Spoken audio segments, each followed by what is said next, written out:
Olá, galera! Na aula de hoje vamos falar de um assunto muito importante, a citoquímica. O radical grego cito significa célula, então citoquímica quer dizer a química da célula. E é isso que vocês vão aprender hoje. Mas para isso, você precisa saber que a química é subdividida em dois grupos, a química orgânica e a química inorgânica. Na química orgânica, as moléculas são formadas por átomos de carbono. Mas olha só, não basta ter átomo de carbono. Os átomos de carbono precisam estar ligados entre si, carbonos encadeados, formando o que nós chamamos de cadeias carbônicas. Por exemplo, as proteínas, os carboidratos e o DNA são exemplos de compostos orgânicos. Já a química inorgânica é tudo aquilo que não é orgânico, ou seja, se não tem cadeia carbônica, é inorgânico. A água e os sais minerais são exemplos de compostos inorgânicos. E nessa aula vamos falar coisas interessantíssimas sobre o composto inorgânico que nós chamamos de água. A primeira coisa importante que você precisa saber é que a água é representada pela fórmula molecular H2O.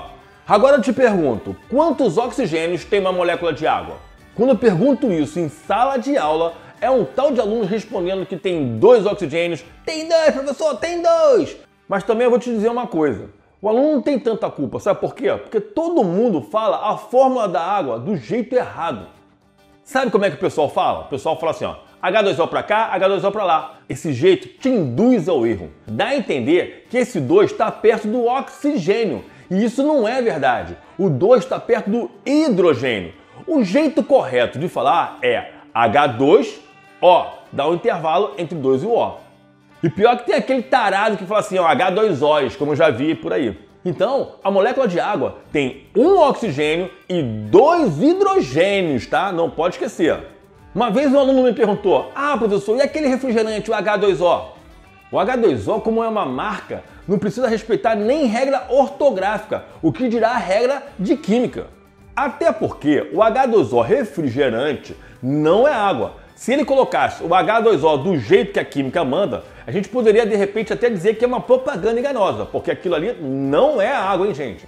A segunda coisa importante para você saber sobre a molécula de água é que a molécula de água é assim. Gente, eu tenho certeza que o Walt Disney criou o Mickey numa aula de química, gente, de boa, não pode ser coincidência, olha só para isso. E eu acho isso surreal, porque eu dou aula de química há quase 20 anos. E o Walt Disney ficou rico olhando a molécula de água que eu olho todo dia e nunca criei nada. A terceira coisa muito importante para falar sobre a molécula de água é que a molécula de água faz uma ligação intermolecular, ou seja, entre outras moléculas de água, chamada de ligação de hidrogênio. Essa ligação no passado era conhecida como ponte de hidrogênio. E por que você precisaria saber o que é uma ligação de hidrogênio? Gente, as ligações de hidrogênio são mega importantes para o estudo de biologia, porque tem vários fenômenos da natureza que só ocorrem devido às ligações de hidrogênio. Por exemplo, quando você tem um inseto andando sobre a superfície da água, isso só ocorre devido à tensão superficial da água, que é causada pelas ligações de hidrogênio. Quer ver outra coisa legal? É a ligação de hidrogênio que permite que a água suba das raízes das plantas até suas folhas para ser utilizada no processo de fotossíntese. Agora vamos para a importância 4. A necessidade de água, ela aumenta junto com o metabolismo da célula, sendo que uma célula que tem mais metabolismo precisa de mais água que uma célula mais sedentária. E como o metabolismo diminui com a idade, é natural que você encontre uma concentração de água maior no recém-nascido do que numa pessoa com 100 anos de vida.